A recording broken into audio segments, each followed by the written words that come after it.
Hey everyone, how's it going? Welcome to episode number 993 of NoDQ video right here on NoDQ.com. Thank you guys for checking out today's full version of NoDQ video.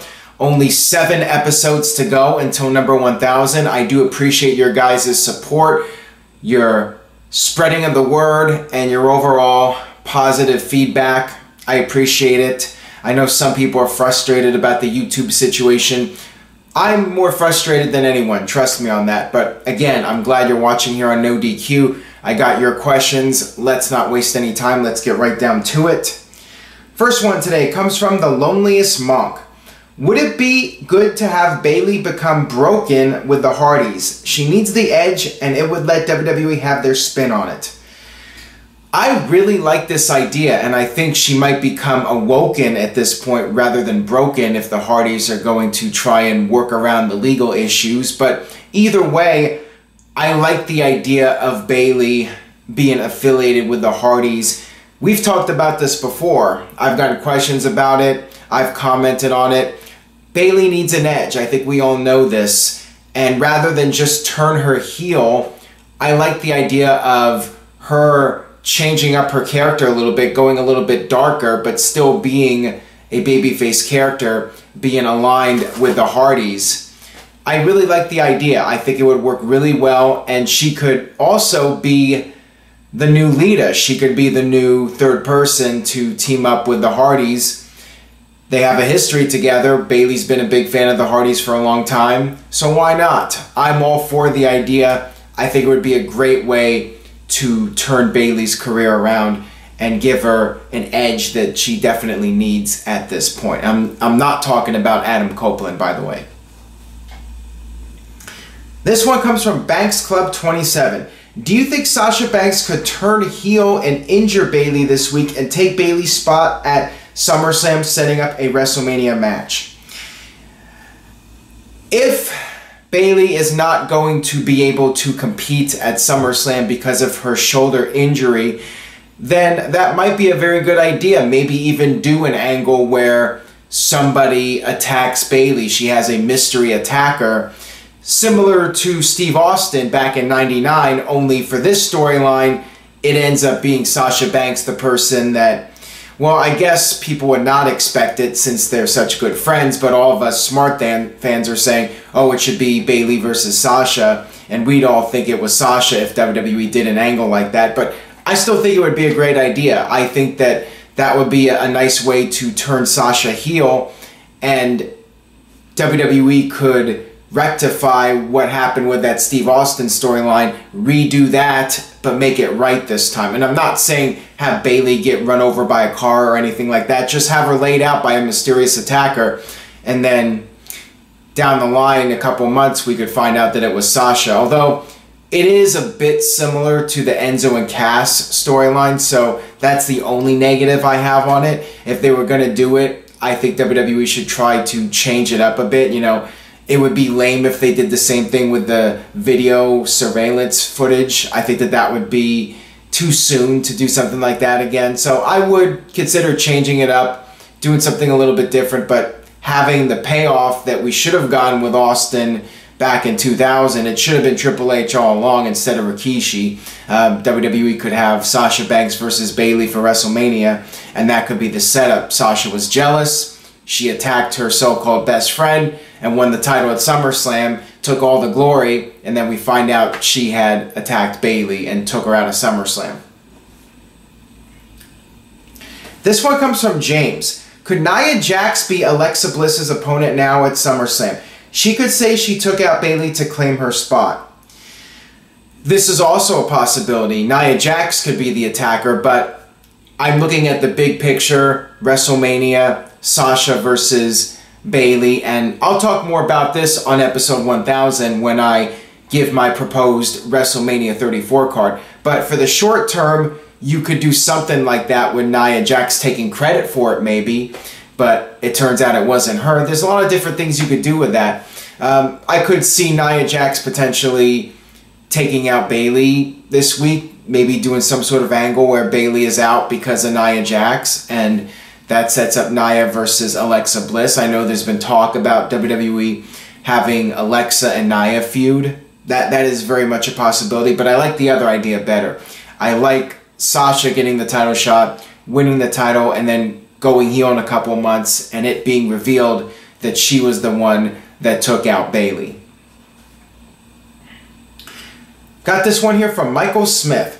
Are we about to see less and less John Cena in a WWE ring with this Transformers movie?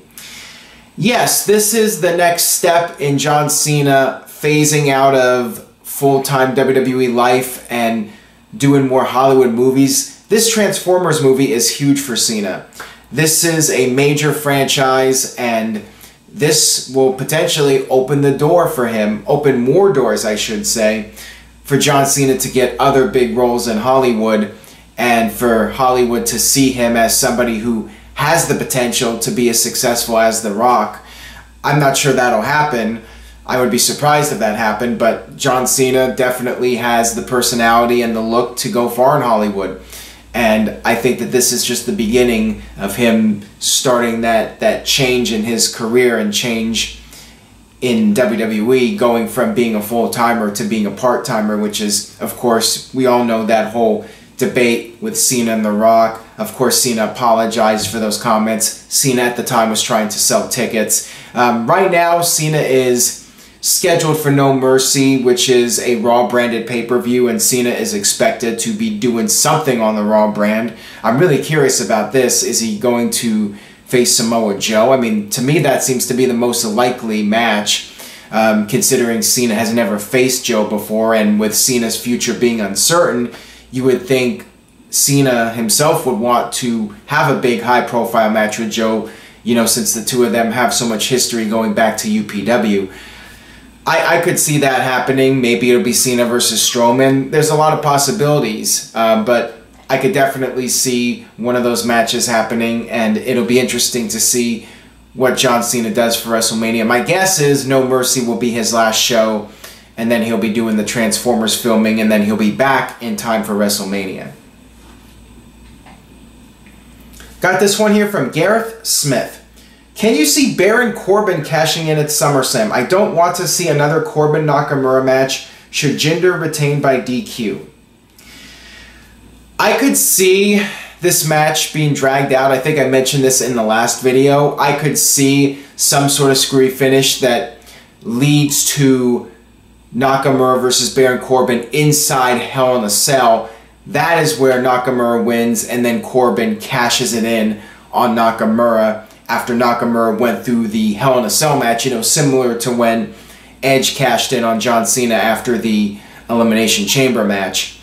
I could see some sort of screwy finish. I'm expecting Corbin to cash in on Nakamura.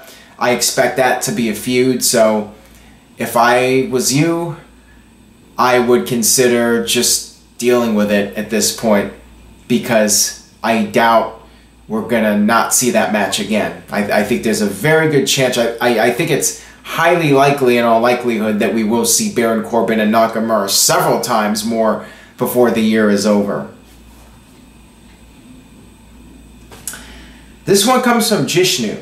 Hey Aaron, is the WWE done with Mike and Maria? Any backstage heat perhaps? Losing to Sammy is even worse.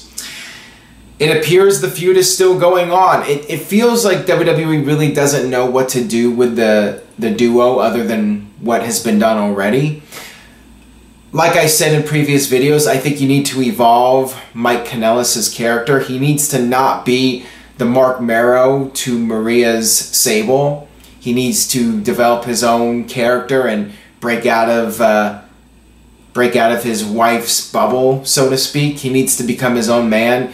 I get the storyline, it's entertaining, but I think it's going to have a short shelf life, and I think it's going to be bad for Mike long term to be in this role where he's basically just in the shadow of Maria. He needs to step out, he needs more credibility, and you know, I like the act, but I think they need to evolve it, and if it just stays the way it is, Mike's going to become a statistic in WWE unless he can really take it to the next level. This one comes from the Hamburger Jung 1887. That's an interesting username. First time asker? How about Finn Balor and Bray Wyatt feud leading to the Wyatts versus the Bullet Club at SummerSlam? Harper and Rowan going nowhere, same as Luke Gallows and Carl Anderson. Again, I like the idea. You guys have some good ideas, no doubt. But I think this one's unlikely for a couple of reasons. Number one, it looks like WWE's setting up a tag team triple threat match for SummerSlam with the Hardys versus the Revival versus Anderson and Gallows.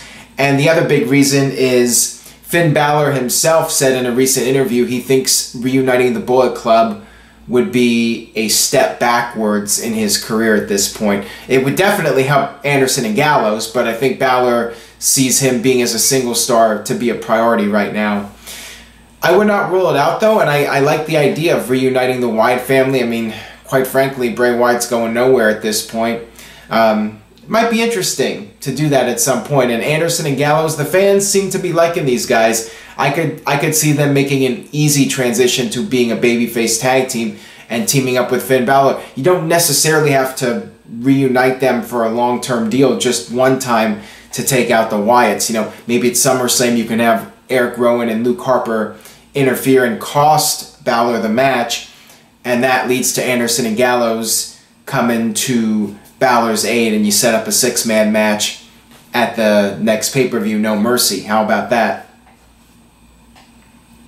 Got this one here from ASG. A friend told me she got into WWE after watching Total Divas. Did the show get many new female fans watching?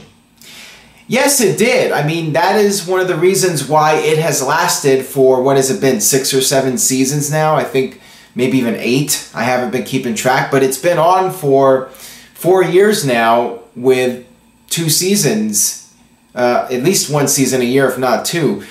I'm not sure how many seasons they have. I haven't been paying attention, but the fact is, it's been a success. The ratings haven't been spectacular as of late, but it does help WWE draw in new female viewers. You have casual women that are tuning in and watching Total Divas, and they're sampling that when they're not really wrestling fans, and they might see something they're interested in, and they might start checking out Raw and SmackDown, and maybe even subscribing to the network. WWE sees it as a good avenue to attract the female audience and get more female viewers invested in the WWE product. So it's good for WWE, and it appears that he's happy. They keep renewing the show. Both sides are happy, then more power to them. And I've admitted it. I consider Total Divas to be a guilty pleasure, even though I felt the last season was pretty weak. But I feel the shows are fairly entertaining. I do find them fun to watch at times, more than I probably should, but whatever. This one comes from ITZ. Hey Aaron, love your show. Should Asuka be defeated by a huge opponent, maybe a dream match with Ronda Rousey? I think that match might work if Asuka goes over on Ronda Rousey. The problem is that Asuka is not established yet with the main WWE audience. She's familiar to the NXT viewers, and I think 6 months is going to be too soon to really start building up Asuka for Ronda Rousey. I think that WWE's better off doing Ronda versus Charlotte, or doing the 4 horsewomen versus the other 4 horsewomen from the MMA. I think that that would be the more marketable match for WrestleMania. And if Ronda sticks around, maybe SummerSlam next year. Asuka versus Ronda Rousey. That's a possibility. I just think right now it's too soon. But eventually, I mean, that would definitely be a really interesting match.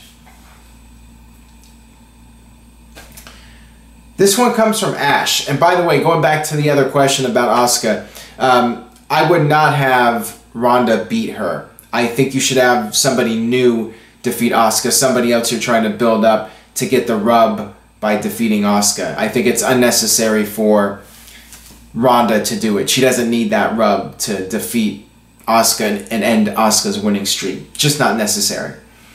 Anyways, back to Ash. Do you think Drew McIntyre will become the next NXT champion, and do you see Aleister Black going far in WWE IC potential?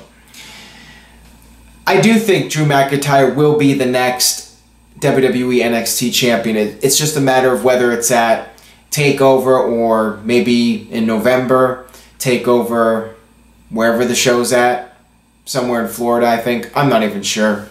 But I could see McIntyre being the next champion, beating Rude fairly soon, one of the next 2 pay-per-views. As far as Aleister Black goes, yeah, I think the guy has a good look. He's good in the ring.